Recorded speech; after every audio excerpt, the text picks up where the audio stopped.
Welcome to the Rim Break Rodeo. We hope this video helps. You're starting now? Plug the laptop in and confirm battery above 10% because sudden shutdowns complicate recovery. Next, try a soft reset. Hold the power button for 10 seconds to force shutdown, then wait 5 seconds and press power once to restart. If you use Windows, press ESC or F8 when the vendor logo appears. If not, try F11 or the recovery key for your brand.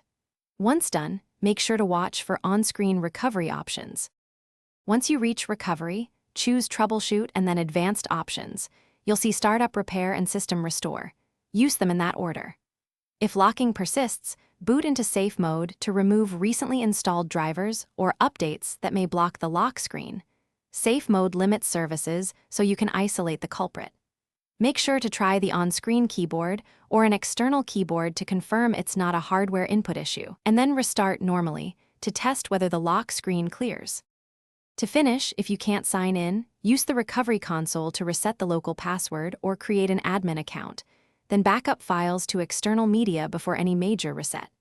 If the lock screen still blocks access, consider a factory reset or clean OS reinstall, only after backup. One key troubleshooting tip: if nothing works, reset BIOS to defaults and update firmware. That fixes weird hardware-level lockups. If you remain stuck, contact the vendor with your model and serial number. Thanks for watching. Consider subscribing if we helped you.